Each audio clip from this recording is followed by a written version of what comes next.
We go back to March 1983 for Amazing Heroes number 21, this time featuring a cover story about Steve Englehart and Steve Leialoha's Coyote series that came out through Marvel's Epic line.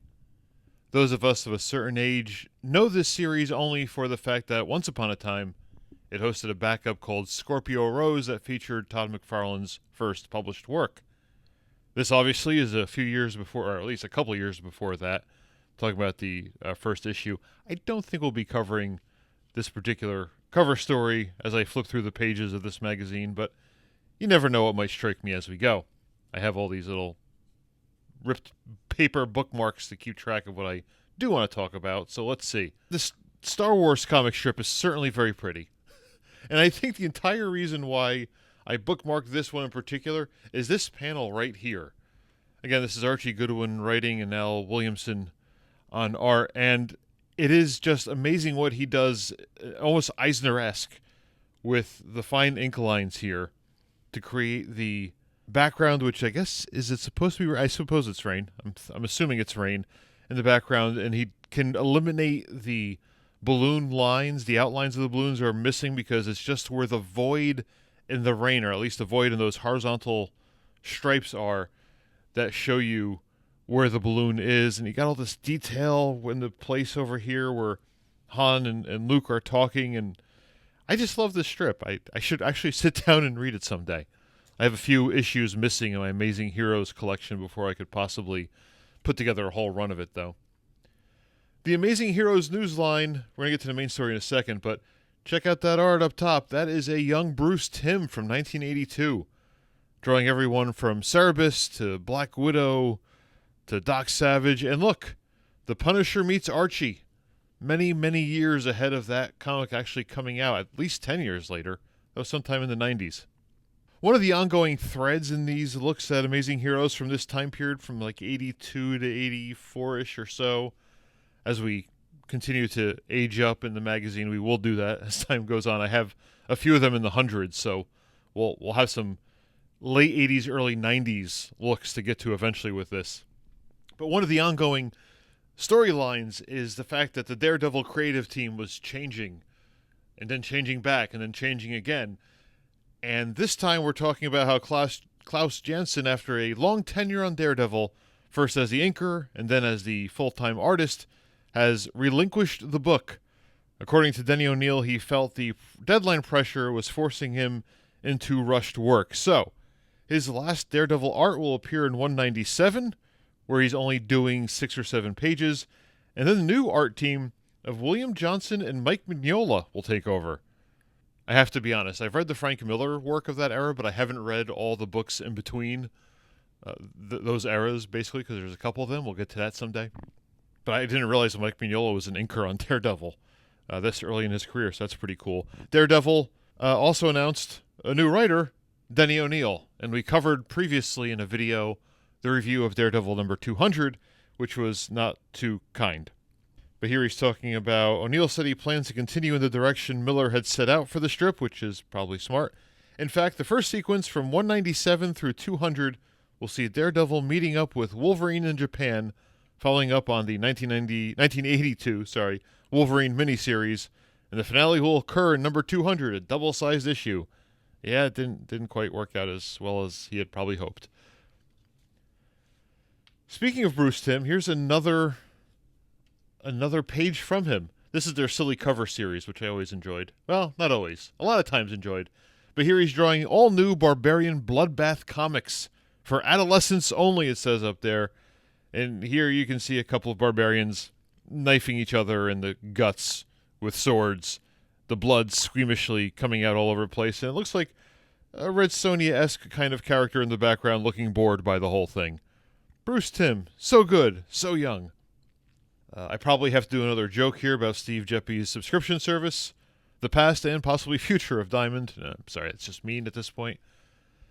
This was an article by William Stoddard about role-playing and superheroes. I'm not a role-player myself. I don't care much, to be honest. I just find it interesting because it's illustrated by Don Rosa. Yes, the Uncle Scrooge guy, the duck artist extraordinaire, especially from the era of the 90s. He has done spot illustrations in the magazine before. We've covered that in the past, but there's a little bit more art here to see than usual. This is a pretty cool image here of the three guys doing role-playing and zapping each other. You have the cool dice over here with the Marvel and DC superhero characters designs on them. Actually, all DC except for, I'm assuming that's supposed to be Spider-Man. Maybe there's a DC character I'm forgetting. And then he drew this random guy zipping through the water in the air. I'm not sure. He's got one fin, one boot. If I read the whole article, it would probably make more sense, but I didn't because I don't really care about role-playing stuff so much. Dave Stevens drawing an Alien Worlds cover here. It's pretty. It's Dave Stevens. What do you expect? I like seeing these ads for comics I bought and back issues at some point later on. But here's the ad for Alpha Flight, Canada's hottest new superheroes, on sale monthly, first issue on sale in May, with some pretty prime era John Byrne art in there. We're right now in this course of this magazine on page 41 here. We're in the middle of the Coyote cover story. Yeah, I'm not going to really cover it, but there you go. You can see some of the art in here. If that's of interest to you. Ooh, there's the adult stuff. And on it goes. They have interviews with both Steves involved. And finally, and the part will probably take the longest because I find this interesting, here is a letters column. This letter from Mike Friedrich, well known for Star Reach Productions, where he was sort of representing independent comic creators with their creator-owned stuff. And creator-owned stuff was really new back then. Again, in a previous video, we talked about people who had differences or had difficulties separating copyright and trademark and all the stuff that went along with it. Frank Miller talked about that at length in the Ronin article from Amazing Heroes number 25. Well, here's Mike Friedrich laying out the argument for creator-owned comics, because apparently there was a letter in Amazing Heroes number 16 talking about work for hire and how he thought maybe that would be better for fans and readers, I guess. And he's here with a different point of view. First, regarding deadlines. Yes, indeed, the publishers pay for promotion, and when the creative talent doesn't deliver, the investment's value is diminished. However, Mr. Kranitz, the original letter writer, his two examples, Neil Adams on Savage Sword of Conan and on Ms. Mystic, show that work for hire is irrelevant in this case. Savage Sword is produced work for hire, and Ms. Mystic is creator-owned. For this particular creator, apparently, ownership makes no difference, but likewise, to the publisher, it made no difference. Work for hire didn't produce the material any faster. So Mike Friedrich lays out some of the case for creator-owned comics, and we'll skip past the Neil Adams samples here. It seems more likely that a creator who owns his or her own series is more likely to be responsible about deadlines than one who doesn't. Question mark, don't you think?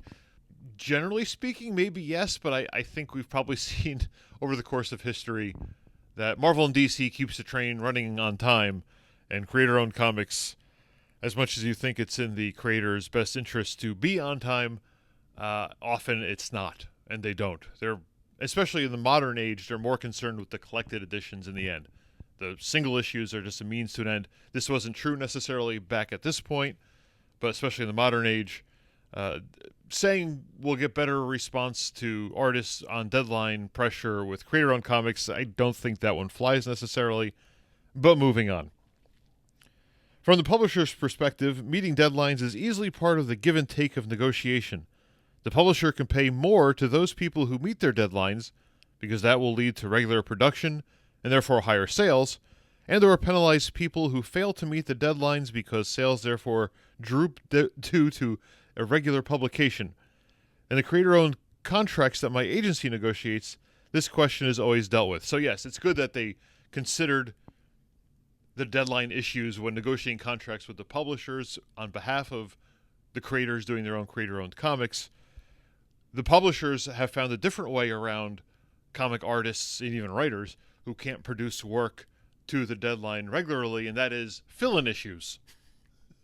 That's not exactly a genius. They work around it. They expect it at this point, I think, and they don't have long runs anymore. That's the other, the bigger issue in modern comics is that they worry maybe slightly less about the deadlines if they can get a far enough of a running start on the series before it actually starts being published. You can bank a few issues, and the series only runs 6 issues before it reboots itself back to a number 1 again.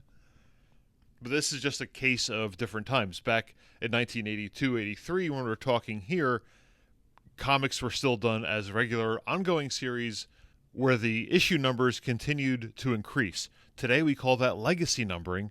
Back then it was normal, and I think much more of a boon to comics than what we have today. But that's an argument for another time we can have. Second, regarding the what if the creator dies scenario, clearly this letter that he's responding to, the letter writer had never heard of things called contracts that work all this stuff out, but we'll get to that here, I'm sure. Provisions can always be made for the finishing of other people's work. Robert E. Howard owned his material, and he died young in the middle of his career. Yet that hasn't prevented his estate from continuing his work. Isn't it more likely that a creator's estate, hopefully upon established instructions, could more faithfully tie up a story or series or authorize its ongoing continuance in line with the creator's standards than could a distant publisher who has no stake other than money? And yeah, I think this one makes sense. I think you could easily make the case that a creator, in theory, has provisions in place for what would happen to his property when his time comes, when he shuffles off this mortal coil, and hopefully his family lives by it. Or if he doesn't, the family hopefully lives up to the standards that the original creator set forth. It's never going to be a perfect situation. I'm sure we've had continuances of books that the original creator may not have been crazy over. Maybe it was even good work, but maybe not necessarily what the original creator would have come up with. Or maybe they were so slavish to the original creator's work and his style, or her style, that the original creator wouldn't have liked it. We just don't know. I mean, they're gone at this point.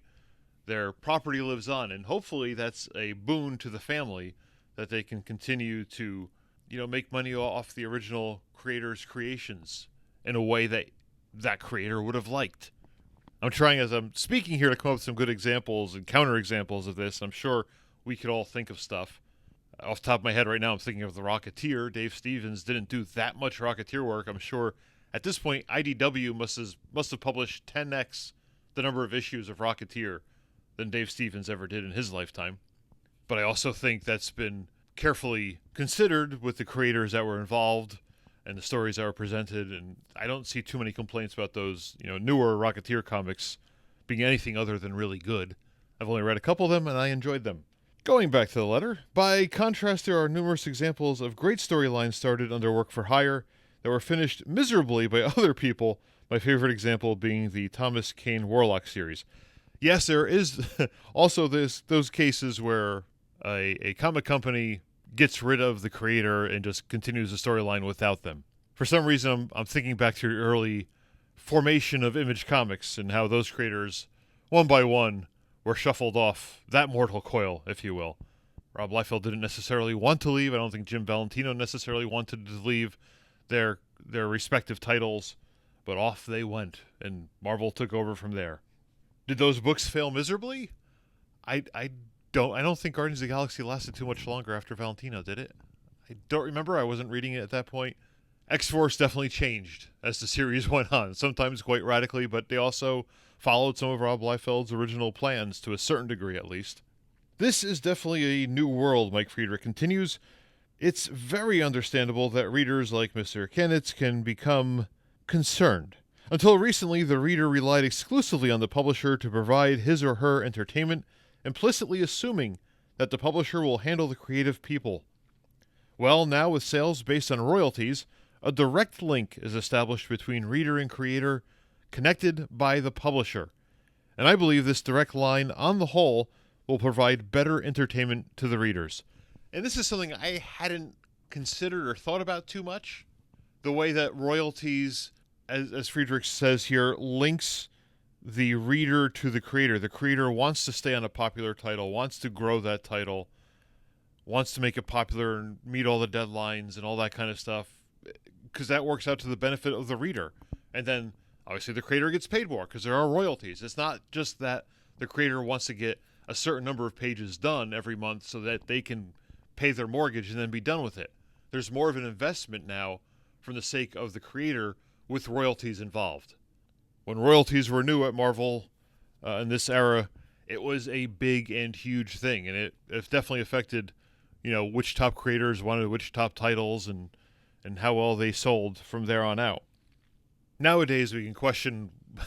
I don't honestly know what the situation is with royalties these days. You get royalties on the collected editions. I'm not sure what the royalty situation is on top-selling titles. There aren't that many top-selling titles. The comics don't sell well enough to afford royalties just on initial sales alone, so it is interesting to see that link, and it's something I hadn't thought about before. It's also interesting, as he points out here, that the readers were relying explicitly on the publisher to create these books. They weren't thinking about the creators.